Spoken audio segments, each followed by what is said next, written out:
almost 10 o'clock and I have not eaten yet. So,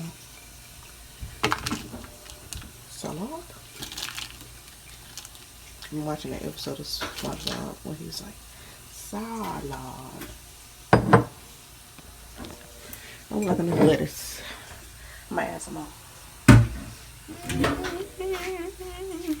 Y'all, I got my finger wrapped up like this because I hit my nail and it hurts so bad, and every little movement hurts. So I might just leave it like that. Salad, I mean, $1,000 today. Gotta beat it to the bottom first. Check out. Ain't no food over here for you. You're right here at my feet. So it's 11. What is that? Marker? Y'all. Look how dry my face is. I don't wash it and I already moisturized. What is this on my face? So, it must have been a marker from Arby. Because I kept picking her up and she had a pen in her hand or whatever. Anyway, my face is like ridiculous. Like, peeling. But I just finished trauma counseling and it was hard. I'm gonna start going in person because the online, I had a good connection. He in his office. Oh, I stepped on my baby foot. Keiko's and he over there leaking it, so it must really hurt. So I'm gonna start going in person because it's just a lot over the computer. And Arthur was here and Keiko's was doing crazy stuff, and he couldn't really hear some of the stuff I was saying. So because his connection was bad, he switched from his office Wi-Fi to his phone Wi-Fi, and it didn't help, basically. So, and he wanted me to really come to my office anyway, but it's just that it's in Birmingham, which is like 2 hours away from me. Yeah. So, we just kind of got to know each other today, but I had that appointment every 2 weeks for an hour. And it was really, I'm not gonna start crying again. That's why I got my eyes closed, because I just finished crying my eyes out the whole time. But he basically just asked me, like, you know, when I thought my trauma started, when did I start having anxiety.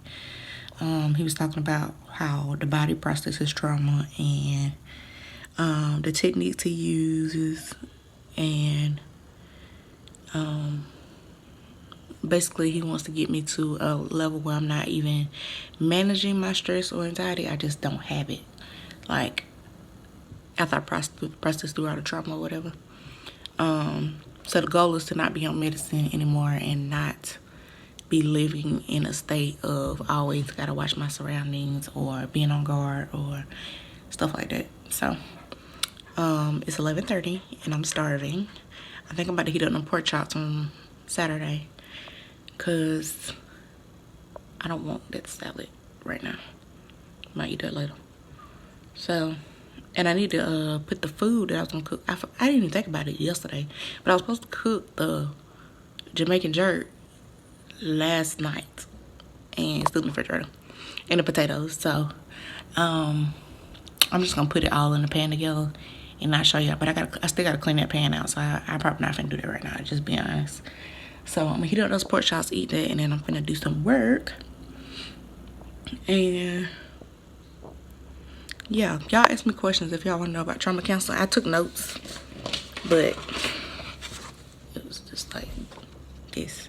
He was saying I need a safe place to live because I don't feel like my house is safe anymore. But I don't know what, I was telling him I don't know what safe is anymore, because it used to be my grandparents' house, but it's not anymore. And yeah, he basically was telling me it's a reason why I'm not getting sleep. It's a reason why I act like a crazy person. Not a crazy person, but just, you know, being super aware and super overprotective and trying to be cautious. And then we talked about some of the stuff with Antonio and RP. And she's starting grief counseling on the week of Easter. So hopefully, I think it's like 3 or 4 sessions our church is paying for. So hopefully that'll be very helpful. But RP came out in the middle of therapy while I was crying. She was like, why are you crying, blah, blah, blah. So we had to have a talk afterwards about what therapy is and that she gonna start going to therapy and all this. So I took her to the grave site of my aunt Sunday. and it was very helpful. We hadn't been since the week after she passed. So we read that little book, the little grief book. It's called The Invisible String. We read the little grief book to her, and then we just kind of sat around, and then I asked her if she wanted to tell anything, and she did. And then she said, okay, bye, see you later. So maybe that was helpful for her, other than just saying she's in heaven, that she actually has a place that she can go. Because I know I'm that person that, like when my ex-boyfriend died, I went to his grave like 3 times a week. So it was just the fact that I had to realize it actually happened, like drill it in my brain that it happened. And just get my feelings out.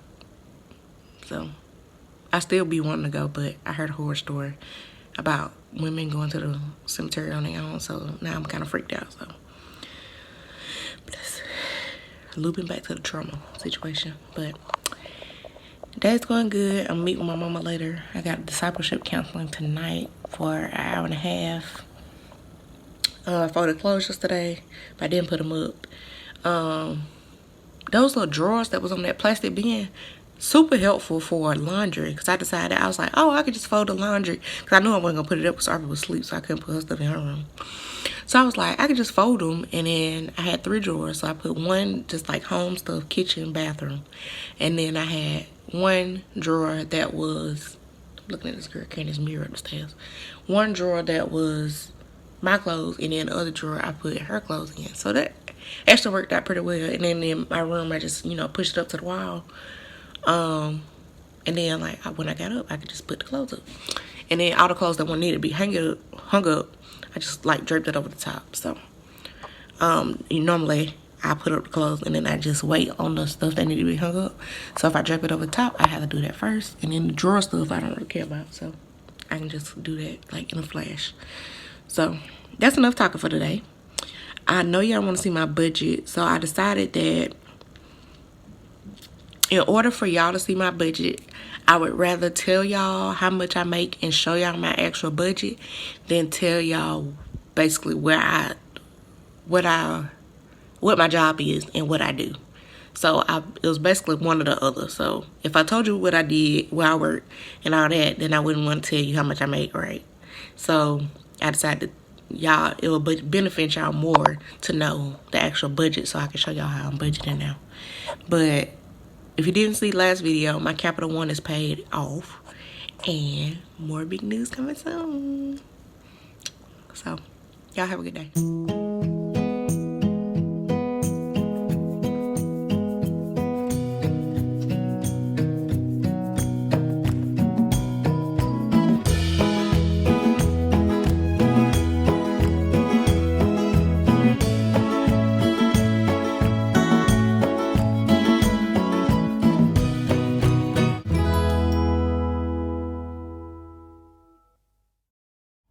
Let me tell you something.